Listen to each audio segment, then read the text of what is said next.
It is believed that in the time of kings and prophets, there were schools of prophets who followed the great prophets of Israel. They desired to know the Lord and lead Israel in the way of God's covenant and commands. Many of these young prophets left home, family, and society to join the prophetic order of the anointed senior prophet Samuel after the dark and fallen times of Judges, a time when there was no king in Israel and everyone did what was right in their own eyes. Among these schools was a spirited and dedicated company of 3 young prophets in training.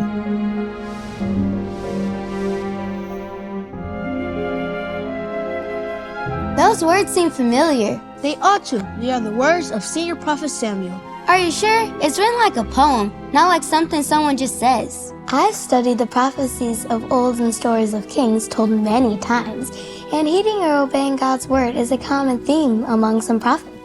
I think, what's your name? I'm Ethan from the tribe of Gad. Hi, I'm Zara from the tribe of Judah. And you are? I'm Liv from the tribe of Levi. Nice to meet you. I think Ethan here is correct, but I'm unsure who said it. Hello, my young prophets in training. My name is Professor Simeon. I see you have begun to settle into your classwork for today. You may be wondering how I can teach without the power of physical sight. But as a company of prophets in preparation, you must first learn to listen to God's voice with your heart and have the faith and patience to obey. Now, I heard you trying to figure out who spoke those words on the board.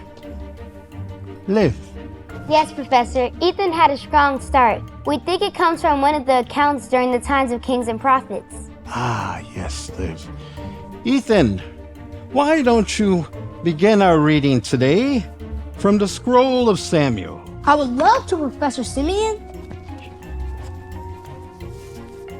Standing strong and feeling proud, are we, Ethan? Just a little. It's not every day you get to tell a true story about the ancient scroll of Samuel. You are right. That's why it is only a summary copy.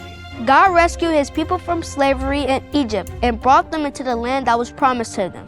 He raised up leaders for them and showed that he loved them and cared for them. But when the people of Israel would turn away and serve other gods, Yahweh, the one true God of Israel, would allow Israel's enemies to conquer them. Israel was tired of God ruling and protecting them. Instead of trusting God, they wanted a king like the other nations they saw around them. So they went to one of the prophets God had sent to lead Israel, the prophet Samuel, and told him to pick a king to lead them. Oh, I remember now. The prophet Samuel didn't want to choose a king. He wanted God to stay in charge of Israel. He went to Yahweh to ask what to do, right? Yes, Liv. Ethan, what happened next? Well, it says it here. Yahweh said, "Listen to everything the people are saying to you. You are not the one they have turned their backs on. I am the one they do not want as their king." Why on earth would they want a king when the God of the universe was leading them?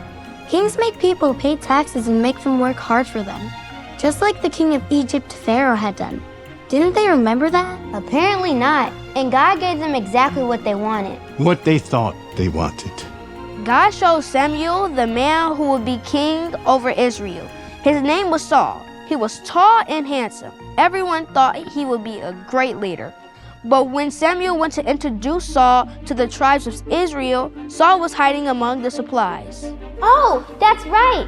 Saul was the king that helped Israelites defeat Philistines and all of Israel's other enemies. Not all of Israel's enemies. Ethan, doesn't the scroll give an account of Saul making up his own rules instead of following Yahweh's instructions to defeat Israel's enemies? The word says Saul's pride got the better of him.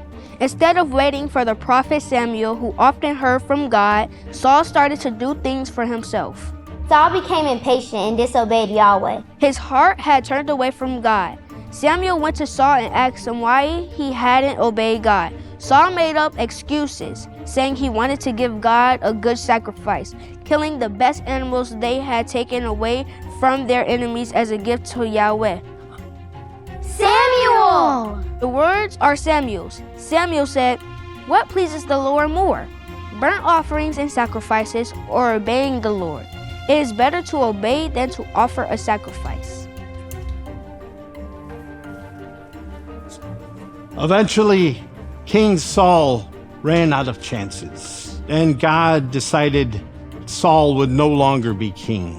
Saul could have obeyed God and remained king, for God made Saul a powerful military leader. But Saul and the Israelites didn't follow God's design. They wanted to be in charge. Saul was too proud to listen to the voice of God, and because he chose to do things his way, he missed what God had for him and the people of Israel. Looks like you were listening though, Ethan. You all were. It is helpful for us to remember, especially as we choose to follow God, that He loves us and knows what's best. We only need to listen and obey. We can always trust God and remember that God is in charge.